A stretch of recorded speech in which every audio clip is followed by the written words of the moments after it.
20 years from now, two children sitting in the same classroom right now will live in two complete different worlds. Same intelligence, same teacher, same textbook.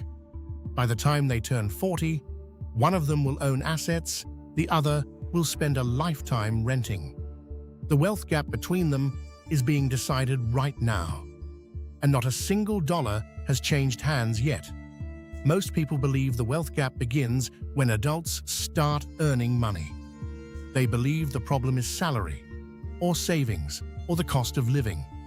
They are looking in the wrong decade. The gap begins in the silences of a childhood home. It begins in the kitchen. It begins in the corner shop. It begins in the way the dinner table discusses bills. By the time the first paycheck arrives, the gap is already a canyon. Today, we are going to look at what is actually inherited before money is inherited. I call it the quiet inheritance. 3 things are passed from one generation to the next, long before any cash is. Most families do not even know they are passing them.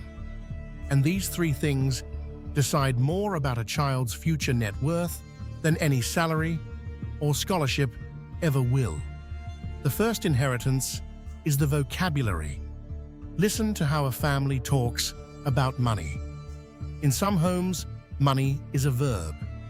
Money is something you move, something you put to work, something you place into ownership. In other homes, money is a noun.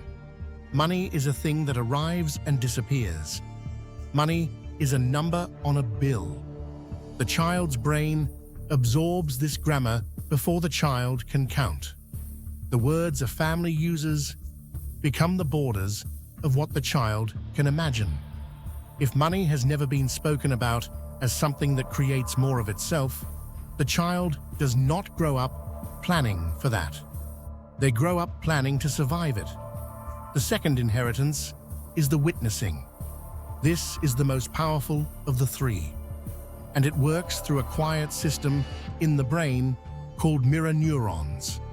Mirror neurons fire both when you perform an action and when you watch someone else perform that action. As a child watches an adult make a decision, neurons in the child's prefrontal cortex fire as if the child were making that decision themselves. The brain encodes the shape of the behavior before the child has any words for it. So if a child watches a parent negotiate a price, refuse a bad deal, walk away from easy money, or hold an asset through fear, those patterns are not stored as lessons. They are stored as instincts. 20 years later, the adult does not remember being taught. They simply act on autopilot, in the same shape they once watched. Look at Patrice Motsepe. He grew up in the township of Soweto in South Africa. His father, Augustine, ran a small spaza shop, a tiny grocery store serving black mine workers during apartheid.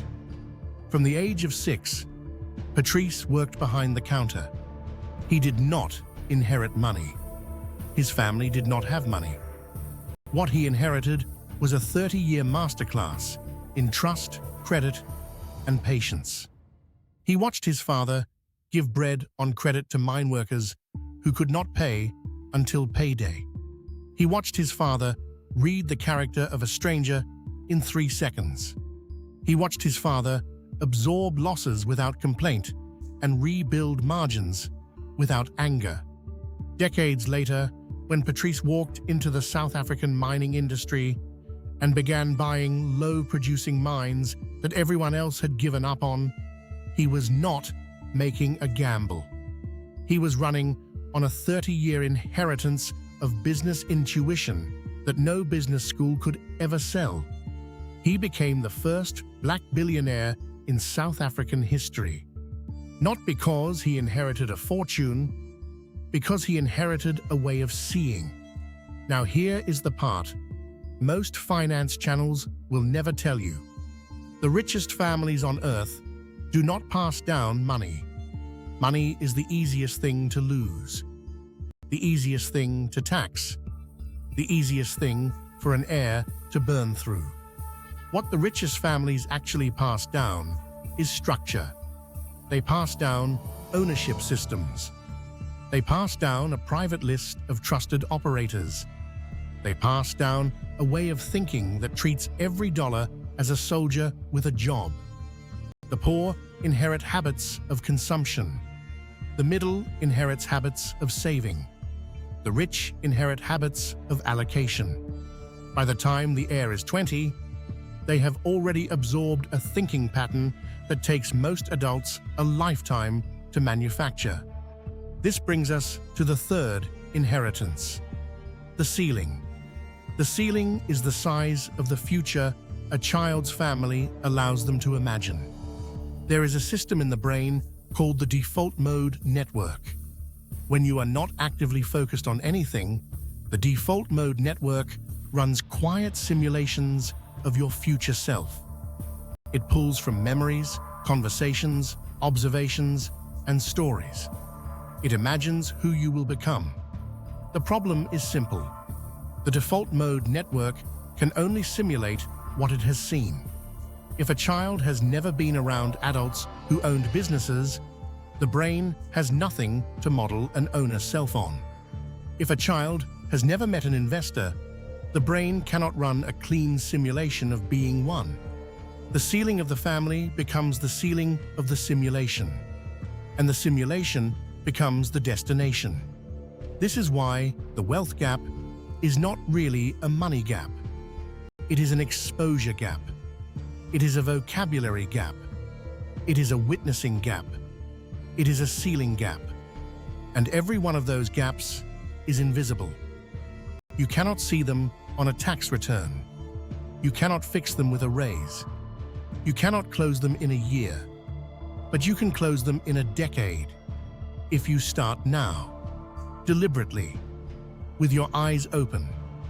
If you did not inherit the quiet inheritance, here is the truth. You are not behind by accident. You were never given the starting kit. But here is the other truth. The kit can be assembled. You can teach yourself a new vocabulary by changing what you read and who you listen to. You can manufacture witnessing by studying operators, founders, and allocators until their patterns become your instincts. You can raise the ceiling of your simulation by spending time around people whose normal is your impossible. The inheritance you did not receive can be built. The disadvantage you started with can be reverse engineered.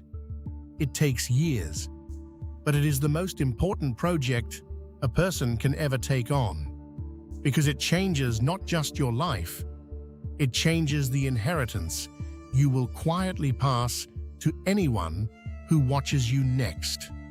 If you're serious about building wealth, we created something specifically for you. Elite Wealth Now has a Substack newsletter where we publish a deep 5,000-word wealth article every single day. Not once a week. Not when we feel like it.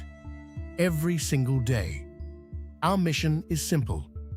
Help ambitious people understand how wealth is actually built. The link is in the description. We have made a commitment to publish every day for the next 10 years. If travel, emergencies, or life ever prevent us from publishing on a particular day, we will make up for it by publishing additional articles until every missed day has been fully repaid.